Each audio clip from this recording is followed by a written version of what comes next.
بعض جانوروں کی صفتوں کو اپنانے کا معصومین نے حکم دیا ہے، فلاں جانور کی طرح رہو، فلاں جانور کی طرح رہو، فلاں کو دیکھو اس نے کیسے اپنی زندگی کو گزارا ہے، وہ کیسے اپنی زندگی گزارتا ہے۔ جانوروں کے بارے میں، حیوانات کے بارے میں، مثلا فرمایا سانپ کی طرح زندگی گزارو۔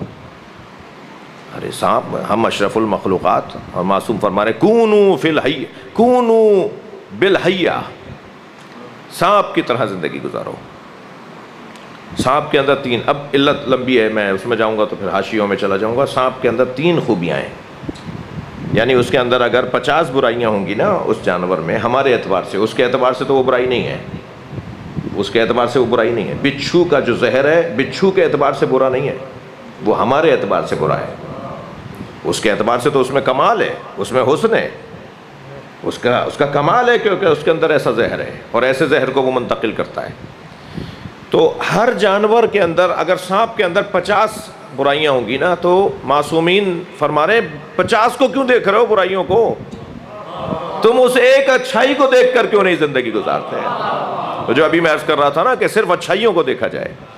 3 صفتیں سانپ کے اندر پائی جاتی ہیں، اور اگر معصوم فرما رہے کونو بالحیہ، کونو کلحیہ، معاف کیجیے گا، حدیث ہے کونو کلحیہ، سانپ کی طرح زندگی گزارو۔ ایک صفت تو اس کے اندر یہ ہے کہ اس کا ظاہر بڑا لین ملائم ہوتا ہے، نقش و نگار بھی اس کے، کبھی چلتے پھرتے اگر وہ دیکھ لیں، رپورٹیں دیکھ لیں کہ جو سانپوں کے بارے میں ڈالی گئی ہیں، تو کیا کیا خوبصورت خوبصورت سانپ دنیا میں ہیں۔ ان کا ظاہر بہت اچھا ہوتا ہے۔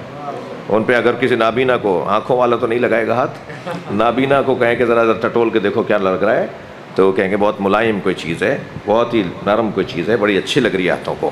اس کا ظاہر ملائم بھی ہے، اور ظاہر نقش اور نگار کی وجہ سے خوبصورت بھی ہے۔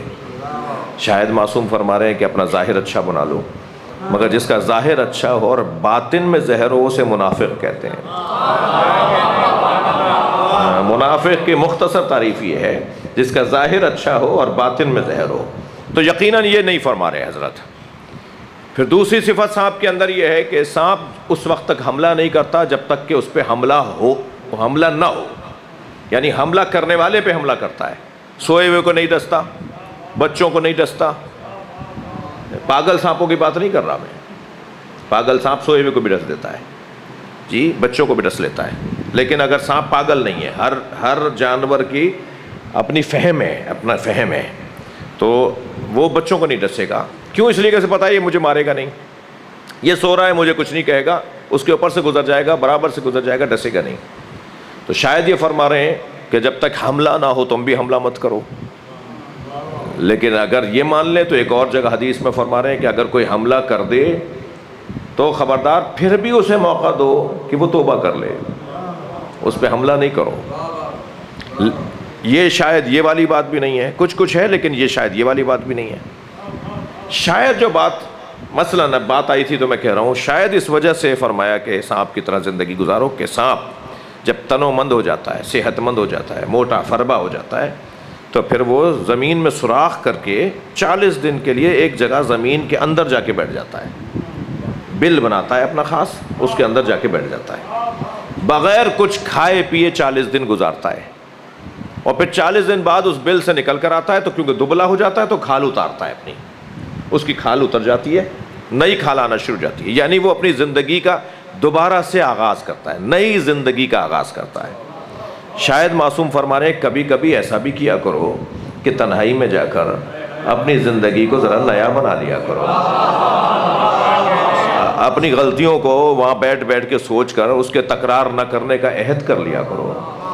ممکن ہے کہ یہ علت ہو اس کے کہنے۔ اسی طرح آپ نے بھینس کو دیکھا ہوگا، معاف کیجیے گا، بھینس، اس کے آگے آپ گاڑی اپنی لے جا کے لگا دیں، یہ آپ کی گاڑی کو ٹکر نہیں مارے گی، راستہ بدل کے جائے گی، آپ پھر وہاں جا کے کھڑے ہو جائیں پھر راستہ بدلے گی، پھر وہاں کھڑے ہو جائیں راستہ بدلے گی، یہ کبھی آپ کو ٹکر نہیں مارے گی۔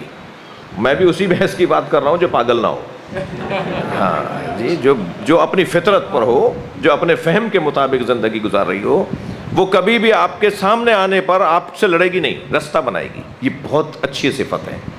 اگر کوئی ہمارے کاموں میں رکاوٹ ڈال رہا ہے تو اس سے الجھ کر اپنا وقت کیوں ضائع کر رہے ہو؟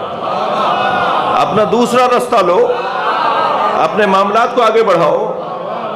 جانوروں میں جیسے مرغی ہے، اب آج جانوروں پر ہی بات تھوڑی سی ہو جائے، یہ جو مرغی ہے یہ بزدل بھی ہے اور کنجوس بھی ہے۔ ہاں، اگر کوئی سے دانہ مل جاتا ہے تو کونے میں جا کر اکیلے کھانا چاہتی ہے، ساری مرغیاں پیچھے پیچھے بھاگ رہی ہیں مگر یہ ان کو کھلانا نہیں چاہتی، یہ کنجوس ہے۔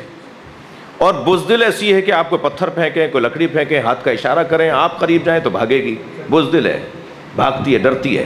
لیکن جیسے ہی اس کے انڈوں سے چوزے نکلتے ہیں تو پھر یہ شجاع بھی ہو جاتی ہے، ان بچوں کی خاطر چیل، کتے، بلی سے لڑ جاتی ہے، اور یہ سخی بھی ہو جاتی ہے، بجا بجا کے پہلے انہیں کھلاتی ہے، آوازیں نکالتی ہے خاص طرح کی۔ وہ بچے دوڑتے ہوئے آتے ہیں، جب کوئی دانہ مل جاتا ہے تو ایک خاص آواز نکالتی ہے جو بچوں کو پتہ ہوتی ہے، اس کے چوزے بھاگ کر آتے ہیں، انہیں کھلاتی ہے، بھوکی رہتی ہے، دوسرے کو کھلاتی ہے۔ یعنی جو کنجوس بھی تھی، جو بزدل بھی تھی، وہ شجاع بھی ہو گئی، وہ سخی بھی ہو گئی۔ کیوں؟ اس لیے کہ اسے کسی سے محبت ہو گئی ہے، اور کسی سے محبت انسان کو سخی بھی بنا دیتا ہے اور شجاع بھی بنا دیتا ہے۔ تو بہتر نہیں ہے محبت علی سے ہو جو ہمارے وجود میں شجاعت کو بھی لے کر آئے اور سخاوت کو بھی لے کر آئے۔ صلوات پڑھ لیں محمد و آل محمد۔